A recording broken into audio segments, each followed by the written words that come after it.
Assalamualaikum warahmatullahi wabarakatuh.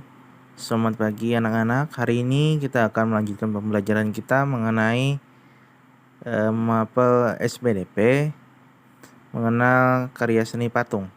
Ya, bagi yang punya bukunya bisa langsung kita buka bukunya. Kita masih menggunakan buku Bupena jilid 6A. Ya, langsung aja kita buka di halaman 12. Ini ada karya seni patung. Nah, jadi karya seni patung ini pasti sudah sering kita lihat. Nah, kemudian karya seni patung ini termasuk karya seni rupa. Jadi karya seni rupa itu terdiri atas karya seni 2 dimensi dan 3 dimensi. Contoh karya seni 2 dimensi itu contohnya lukisan dan kain batik. Nah, sedangkan kalau 3 dimensinya itu patung. Nah, patung memiliki panjang, lebar, dan tinggi, serta dapat dilihat dari segala arah. Jadi maksudnya seni 3 dimensi itu seninya timbul atau dapat menyamai benda nyata, tidak seperti lukisan atau gambar yang hanya ada di kertas tanpa ada efek timbul. Nah, seperti itu. Nah, jadi patung sebagai karya seni 3 dimensi biasanya meniru bentuk manusia, hewan, atau tumbuhan atau benda yang dibuat menggunakan teknik tertentu. Seni yang dibuat menggunakan teknik tertentu, seni patung juga diartikan sebagai seni bentuk karena bentuk patung memiliki nilai keindahan. Nah, jadi bentuk patung sebagai karya seni 3 dimensi itu diklaim atau diakui memancarkan suatu keindahannya tersendiri nih. Contohnya seperti di sini patung buah durian yang mana patung ini membentuk tanaman atau tumbuhan atau buah durian. Nah, yang pertama, patung religi sebagai sarana untuk beribadah. Maksudnya, patung itu digunakan untuk beribadah. Nah, biasanya itu digunakan oleh orang-orang dalam agama Hindu, agama Buddha, masih menggunakan patung-patung sebagai media mereka untuk berkomunikasi dengan Tuhannya sebagai kepercayaan mereka. Nah, jadi mereka kalau kalian pernah lihat di film India biasanya kan itu mereka membuat patung dari dewa mereka yang mana mereka sembah. Nah, kemudian bermakna religius. Religius itu artinya memiliki makna keagamaan. Nah, yang kedua itu patung monumen. Patung monumen digunakan untuk mengenang jasa pahlawan atau peristiwa bersejarah suatu bangsa. Nah, jadi patung monumen itu digunakan untuk mengenang jasa pahlawan. Contohnya, kalau kalian pernah lihat atau kalian cari di internet itu ada beberapa pahlawan yang dibuatkan patung untuk mengenang jasa mereka. Kemudian ada monumen yang digunakan untuk memperingati peristiwa bersejarah suatu bangsa. Nah, misalkan contoh nih kayak Monas nih. Ini kan monumen yang mana dibuat untuk memperingati atau mengenang bersejarahnya kemerdekaan negara Indonesia. Nah, kemudian selanjutnya ada yang namanya patung arsitektur. Nah, patung ini berfungsi sebagai pelengkap konstruksi bangunan. Konstruksi itu artinya kerangka bangunan.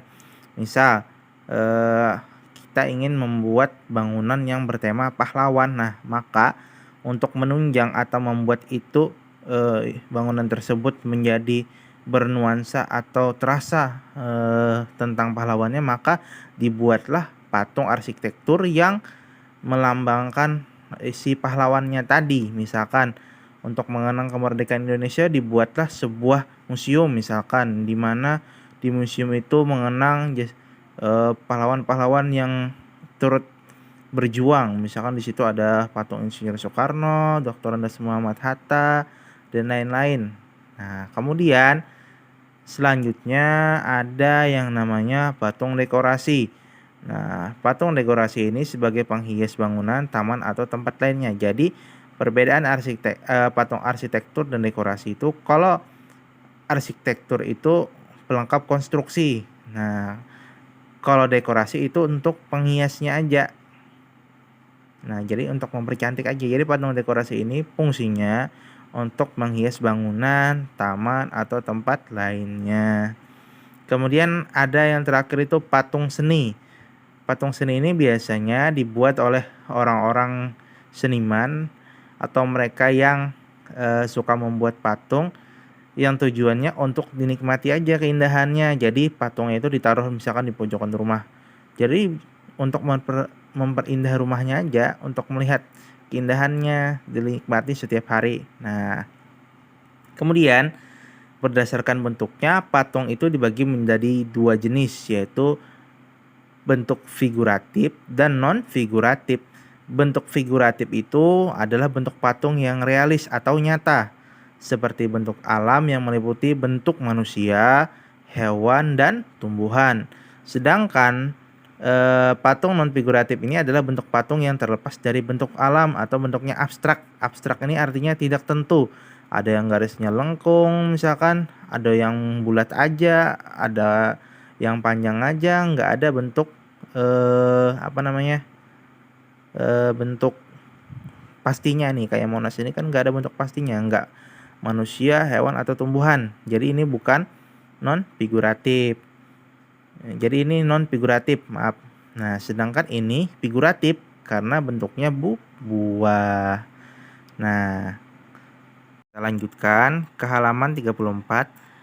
Teknik-teknik membuat patung. Jadi patung itu punya beberapa teknik tergantung bahan yang digunakan. Jadi setiap bahan itu punya teknik tertentu untuk mengolahnya. Nah, langsung saja kita beralih ke halaman 35. Di sini juga ada gambarnya.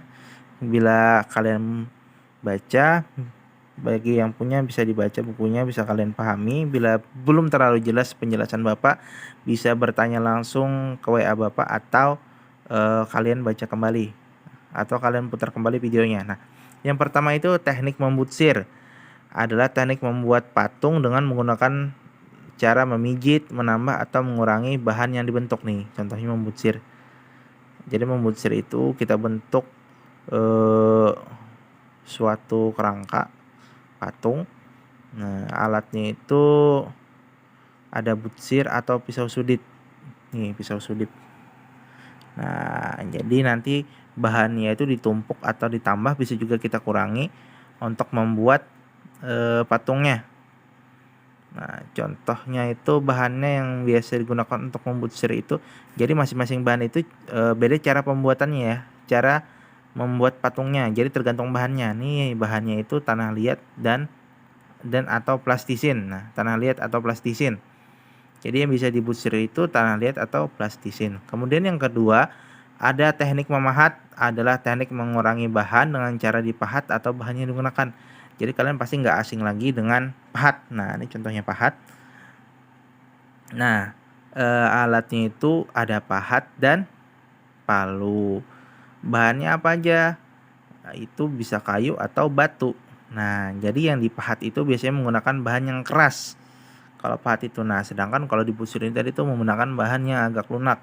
Jadi nggak bisa kalian membuat tanah liat itu dengan cara dipahat. Nah, dan kalian nggak akan bisa membutsir kayu atau batu. Nah, kemudian yang ketiga, teknik mencetak dibedakan menjadi dua jenis. Nah, yang ketiga itu teknik mencetak. Dan teknik mencetak itu dibagi menjadi dua jenis, yaitu cetak tuang dan cetak tekan. Jadi membuat patung dengan teknik mencetak biasanya menggunakan cetak tuang atau cor. Jadi kita sudah ada misalkan cetakannya.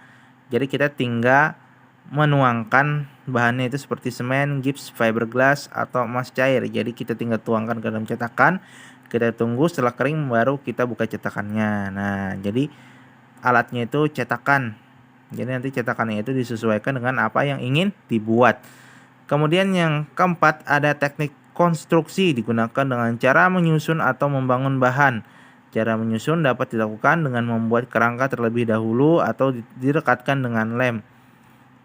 Nah, jadi selain membutsir tadi, untuk tanah liat itu juga dan menggunakan teknik konstruksi. Nah, bila kalian lihat di sini, jadi bahan itu akan ditumpuk dulu. Nah, kalau di sini mereka menggunakan meja putar, jadi di sini biasanya berputar. Kemudian akan ditumpuk tanah liat. Nah, kemudian tanah liat itu akan diputar, sehingga bisa dibentuk menjadi seperti ini. Nah, biasanya itu alatnya itu rangka bangun atau meja putar. Bahannya itu tanah liat, plastisin, semen atau gips. Ini bahan yang agak lunak lah, semuanya ini agak lunak. Yang bisa menggunakan cetakan biasanya juga. Ya, demikian penjelasan Bapak hari ini. Semoga bermanfaat. Wassalamualaikum warahmatullahi wabarakatuh.